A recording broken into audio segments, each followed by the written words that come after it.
So how do we survive 2 weeks without added sugar? This is a common question that I get asked, especially because during the lose it phase of the Mayo Clinic Diet, you ideally eliminate added sugar and alcohol from your diet. To what degree you do that is absolutely up to you. This is meant to kind of reset your taste buds, reset your palate, obviously jumpstart some weight loss, and really have you look into your food choices and see how much added sugar there already is.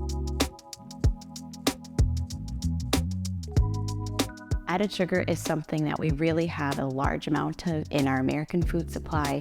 And if you start to look closely at the things in your cupboards and in your pantries, you'll see. One of the key things that you could do is start with the obvious. Do you have any sugary beverages in your diet? Is there sugar in your coffee? Are you drinking sweetened coffee beverages? Are you a soda drinker? Are you a juice drinker? Next, I have people look at their snacks. Snacks are also a common source of added sugar. This is not to say that you need to eliminate snacking completely, but steer towards fruits and vegetables. You'll still get that sugar taste, that sweetness, and especially towards the end of 2 weeks without the added sugar kind of masking your palate, you'll recognize how sweet fruit really is. There aren't hard and fast rules about what you need to eliminate and what in your fridge you have to throw out. It's just meant to be a challenge for you. You'll see up to 7, 10 or more or less pounds of weight loss in this first 2 weeks, especially with that elimination of snacking, added sugar, and alcohol.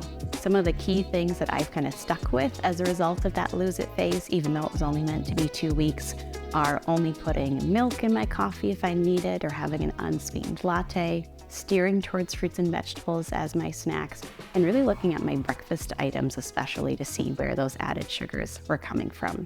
You get to make these calls, you get to make the decisions, but start to look at where that added sugar is sneaking in your diet and start there.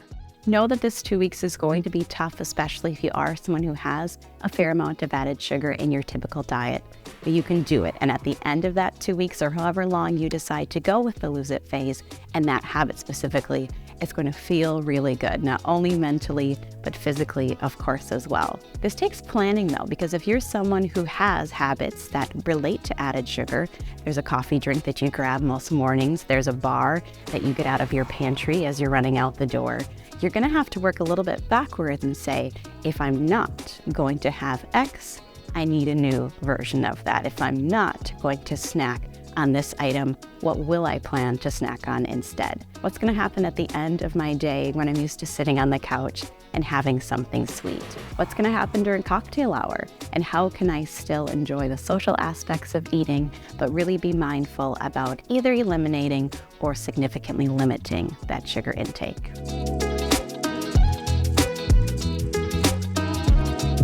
A few stops to consider would be, again, that morning granola bar or energy bar of some sort, and just flipping that to maybe some oatmeal or some whole grain toast with peanut butter. One thing that people forget to do is if you want to sweeten something, let's sweeten it with fruit. So instead of grabbing a high sugar flavored yogurt, grab a plain yogurt, add fruit on the top. Instead of dumping brown sugar into your oatmeal, let's put some blueberries on the top. Even a PB&J, you can still have the whole grain bread, the peanut butter, and then mashed up raspberries or strawberries as your quote jam. Beverages are another great way to kind of experiment. Can I drink black coffee? How's tea? Can I just add milk to my beverage? What can you do to still get your favorite foods and beverages into the diet, but with significantly less added sugar?